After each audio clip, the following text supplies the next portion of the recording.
Hello guys, வணக்கம் and welcome back to சிறப்பு media 2.0. நான் உங்கள் உதய். இந்த வீடியோவில் நம்ம எதை பற்றி பார்க்க போகிறோம் அப்படின்னு பார்த்தீங்கன்னா, பிக் பாஸ் சீசன் 9 13வது வாரத்துக்கான முதல் நாளுக்கான இரவு நேர ஓட்டிங் முடிவுகளை தான் இந்த வீடியோவில் முழுசாக பார்க்க போகிறோம். ஸோ இந்த வீடியோக்கு போகிறதுக்கு முன்னாடி நம்மளோட சேனலை சப்ஸ்கிரைப் பண்ணாங்க, சப்ஸ்கிரைப் பண்ணி வச்சுக்கோங்க. பக்கத்தில் ஒரு பெல் ஐக்கான் இருக்கும், அதையும் ப்ரெஸ் பண்ணி ஹாலில் போட்டுக்கோங்க. அப்போ தான் நாங்கள் அப்டேட் பண்ணுற ஒவ்வொரு விஷயமும் உங்களுக்கு நோட்டிஃபிகேஷன் வந்து சேரும். அதுதாண்டி இந்த வீடியோக்கு குறைஞ்சபட்சம் ஒரு 1000 லைக்கான எதிர்பார்க்குறோம். ஸோ லைக்கை போடுங்க, வீடியோ பாருங்கள். வாங்க இந்த வீடியோக்கு வந்து போகலாம். இந்த வாரம் ரொம்ப குரூஷியலான வாரம். அப்படி இருந்தாலும் நம்பர் 1 பொசிஷனில் யார் இருக்காங்க அப்படின்னு பார்த்தீங்கன்னா, த ஒன் அண்ட் ஒன்லி கானா வினோத் அவர்கள் தான் வந்து இருந்துட்டு இருக்காங்க.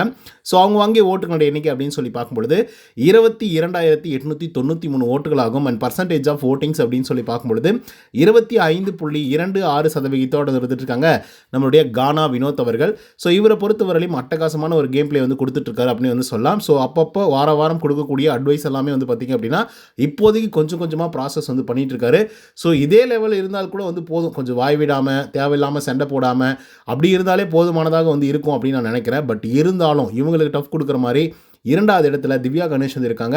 இவங்க வாங்கிய ஓட்டுகளுடைய எண்ணிக்கை அப்படின்னு சொல்லி பார்க்கும்பொழுது 22,377 ஓட்டுகளாகும். அண்ட் பர்சன்டேஜ் ஆஃப் ஓட்டிங்ஸ் அப்படின்னு சொல்லி பார்க்கும்பொழுது 24.69% இருந்துட்டு இருக்காங்க நம்மளுடைய திவ்யா கணேஷ் அவர்கள். ஸோ லிட்ரலாக வினோத் அவர்களுக்கும் திவ்யா அவர்களுக்கும் எவ்வளோ வித்தியாசங்கள் வந்து இருக்குது அப்படின்னு பார்த்தீங்கன்னா, ஒரே ஒரு 500 வாக்குகள் மட்டும்தான் வித்தியாசமே வந்து இருக்குது. ஸோ அதனால் எப்போ வேணாலும் திவ்யா கணேஷ் அவர்கள் மேலே வரதுக்கான வாய்ப்புகள் வந்து இருக்குது. பட் வழக்கமாக திவ்யா கணேஷ்க்கு வந்து ஃபஸ்ட்டு 1 or 2 days வந்து பயங்கரமாக வாக்குகள் வந்து விடும், அதுக்கப்புறம் சரிய ஆரம்பிக்கும். ஸோ அப்படி எதுவும் இல்லாமல் தொடர்ந்து வந்து முன்னேறினாங்க அப்படின்னா வினோத் அவர்களை கீழே தள்ளுறதுக்கான வாய்ப்புகள் வந்து இருக்குது. 3வது இடத்துல விஜய் பார்வதி வந்து இருக்காங்க. அவங்க வாங்கிய ஓட்டுகளோட எண்ணிக்கை அப்படின்னு சொல்லி பார்க்கும்பொழுது 11,459 ஓட்டுகளாகும். அண்ட் பர்சன்டேஜ் ஆஃப் ஓட்டிங்ஸ் அப்படின்னு சொல்லி பார்க்கும்பொழுது 12.64% இருந்துட்டு இருக்காங்க விஜய் பார்வதி அவர்கள். ஸோ இவங்களை பொறுத்தவரையிலும் ஒரு நல்ல பிளேயர் தான், அதில் எந்த விதமான மாற்று கருத்துமே இல்லை. பட் நிறைய நெகட்டிவான விஷயங்கள் வந்து பார்த்திங்கன்னா வெளியும் வந்து போயிட்டுருக்கு.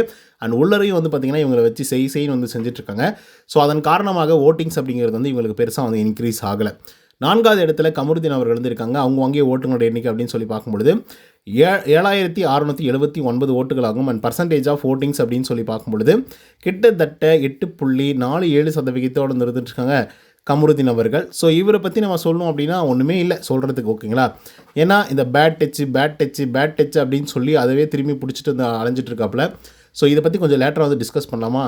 ஏன்னா அது பேட் டச் இல்லை, அது வந்து அன்வான்ட் டச்சு. ஸோ அதை வந்து எப்படி கமருதீன் கன்வெர்ட் பண்ணார், இதுக்கெல்லாம் யார் மூல காரணம் அப்படிங்கிறத பற்றி கொஞ்சம் லேட்டராக டிஸ்கஸ் பண்ணலாம்.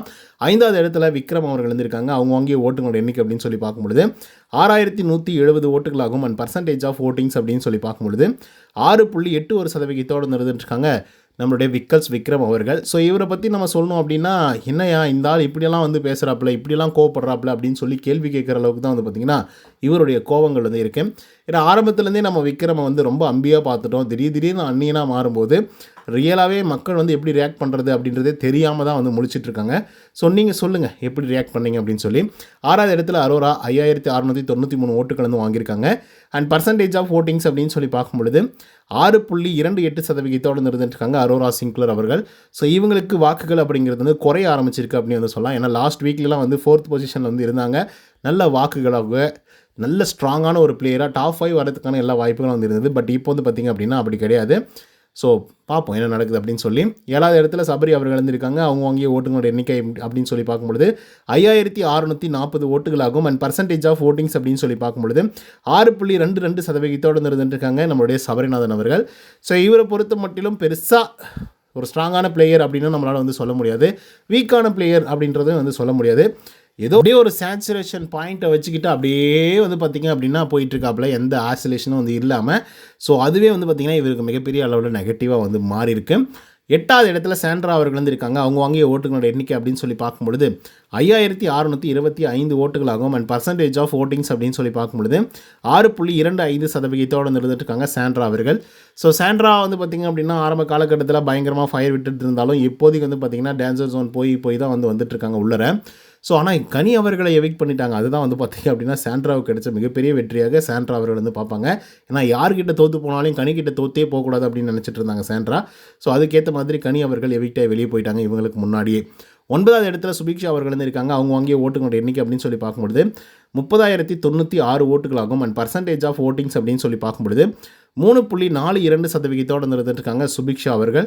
ஸோ இவங்க ஆக்சுவலாக லாஸ்ட் வீக்கே வந்து போக வேண்டிய ஒரு ஆள். பட் இருந்தாலும் பிக் பாஸ் டீமால் ஓகே இந்த பொண்ணு இருந்தால் டிடிஎஃப் வந்து பயங்கரமாக விளையாடும் அப்படின்ற காரணத்துக்காகவும் அண்ட் இன்னும் கொஞ்சம் டிஆர்பி இன்க்ரீஸ் பண்ணலாம் அப்படின்ற காரணத்துக்காகவும் வந்து பார்த்திங்க அப்படின்னா அவங்கள சேவ் பண்ணி உள்ளர வச்சுட்டு கனி அவர்களை சம்மந்தமே இல்லாமல் எவிக்ட் பண்ணி வெளியே அனுப்பிச்சாங்க. பார்க்குறதுக்கே பயங்கர நாசமாக வந்துடுது அப்படின்னு வந்து சொல்லணும். ஏன்னா ஃபேர் எவிக்ஷன் அன்ஃபேர் எவிக்ஷன் அப்படின்னு ஒன்று இருக்குல்ல. இதுவே சாண்ட்ராவை அனுப்பிச்சிருந்தாங்க அப்படின்னா கூட மக்கள் வந்து பெருவாரியான மக்கள் வந்து பார்த்திங்கன்னா ஏற்றுக்கொண்டிருப்பாங்க. ஓகே அந்த பொண்ணு ரொம்ப எதுவுமே பண்ணலப்பா, அதே மாதிரி அழுகிட்டே வந்துருந்தது, திடீர்னு ஒரு வாரம் வந்து ஒரு மாதிரி இருக்குது, இன்னொரு வாரம் வந்து வேறு மாதிரி இருக்குது அப்படின்ற மாதிரி வந்து கண்ணோட்டத்தில் வந்து இருந்திருப்பாங்க. ஆனால் கனி அவர்களை எவிக்ட் பண்ணி அனுப்பிச்சதை வந்து யாராலையும் ஏற்றுக்கவே முடியல. ஸோ அவங்கள எவிக்ட் பண்ணி வெளியே அனுப்பிச்சிட்டாங்க. ஸோ அதனை தொடர்ந்து இந்த நம்மளுடைய கமருதீன் மற்றும் பார்வதியோட இஷ்யூ பற்றி நான் சொல்கிறேன் அப்படின்னு நான் வந்து சொல்லியிருந்தேன். ஆக்சுவலாக பார்வதி மற்றும் கமருதீன் 2 பேரும் லவ்வராக இருந்தாங்க. என்னென்னமோ வீட்டுக்குள்ளே பண்ணிட்டுருக்காங்க அப்படிங்கிறதெல்லாம் உங்களுக்கு நல்லா தெரிஞ்சிருக்கும். மைக்கை மறைச்சி பேசுகிறதுலேருந்து பாத்ரூம்குள்ளே போகிற வரைக்கும், ஆக்டிவிட்டி ரூமில் தனியாக போய் முத்தம் கொடுக்குற வரைக்கும் வந்து பார்த்திங்கன்னா நிறைய விஷயங்கள் வந்து பண்ணியிருக்காங்க. ஓகே, பட் இப்போ என்ன பிரச்சனை ஓடிட்டுருக்கு அப்படின்னு பார்த்தீங்கன்னா இந்த பேட் டச் அப்படின்னு சொல்லி இந்த மாதிரி சொல்லிட்டா என்னுடைய இமேஜ் வந்து டேமேஜ் பண்ணிட்டா, அது ஓட்டிங்ஸை பாதிக்கும் அப்படிங்கிற மாதிரி கமருதீன் வந்து பார்த்திங்கன்னா எங்கெல்லாம் டைம் கிடைக்குதோ, எங்கெல்லாம் வாய்ப்பு கிடைக்குதோ அந்த இடத்துல வந்து பார்த்திங்க அப்படின்னா பார்வதியை போட்டு பொழந்துக்கிட்டே வந்திருக்காப்புல.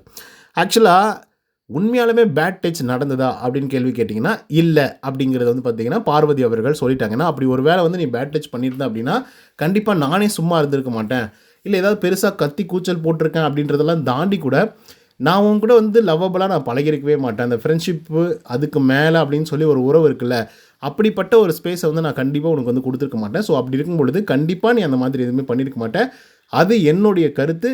ஸோ நான் அந்த நேரத்தில் எப்படி சொன்னேன்னு தெரியல, எதுக்காக சொன்னேன்னு தெரியல, ஆனால் சொல்லிட்டேன், ஆனால் எனக்கு அப்படி ஃபீல் ஆச்சு அப்படிங்கிற மாதிரி வந்து பார்த்திங்கன்னா பார்வதி அவர்கள் வந்து சொல்லிட்டு இருந்தாங்க. பட் கமருதீன் அவர்கள் வந்து பார்த்திங்க அப்படின்னா மறுபடியும் அதை தான் சொல்கிறா, எனக்கு தோணுச்சு அப்படின்னு வந்து சொல்லிக்கிட்டே இருக்கா அப்படின்ற மாதிரி இவங்களுக்குள்ள பயங்கரமான ஒரு சண்டை.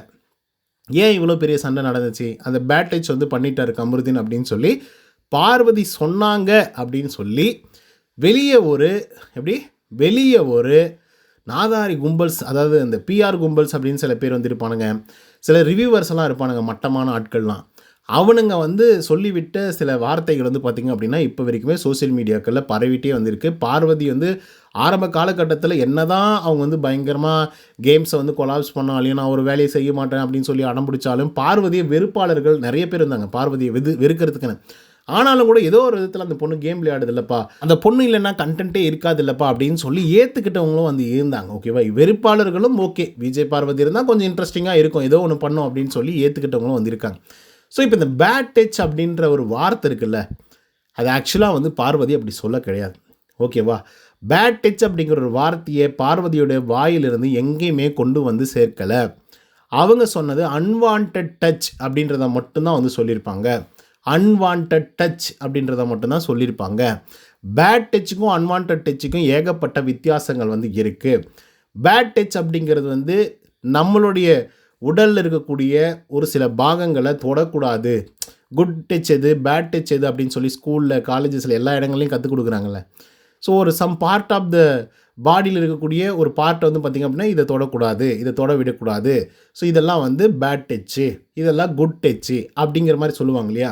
ஸோ அந்த மாதிரி பேட் டச் அப்படிங்கிறதுக்கு மீனிங் வந்து வேறு. செக்ஷுவலி டச் பண்ணுறது மீன்ஸ் வந்து பார்த்திங்க அப்படின்னா அதுக்கு பேர் வந்து பேட் டச் அப்படின்னு வந்து சொல்லுவாங்க. இதை தான் கிளியராக சொல்லணும். ஓகேவா, ஸோ அதுதான் நான் வந்து உடச்சே சொல்லிட்டேன். ஓகே, அதுவே நார்மலாக டச் பண்ணி பேசுகிறது, கையை தொடுறது, இல்லை அவங்க டச் பண்ணி பேசுகிறது, அதெல்லாம் வந்து பார்த்திங்க அப்படின்னா டச்சு, அது வந்து டச். இப்போ அன்வான்ட் டச் அப்படிங்கிறது வந்து தேவையில்லாத டச்சுகள், தொடுதல் அப்படின்னு வந்து சொல்லுவாங்க. தேவையில்லாமல் தொடுறது, சும்மா சிக்கன்னு தொடுறது, சம்மந்தமே இருக்காது வந்து தொட்டு போகிறது அப்படிங்கிற மாதிரி வந்து பார்த்திங்க அப்படின்னா பண்ணுறதுக்கு பேர் தான் அன்வான்ட் டச். ஓகே, இப்போ பேட் டச்சுக்கும் அன்வான்ட் டச்சுக்கும் ஏகப்பட்ட வித்தியாசம் வந்து இருக்குது. ஸோ இந்த பேட் டச் அப்படிங்கிற ஒரு வார்த்தையை வந்து இவங்க புனைத்து அதை வந்து பார்வதிக்கு எதிராக திருப்பி இப்போ ஒரு ஆட்டத்தை வந்து உள்ளர ஆட வச்சுருக்காங்க.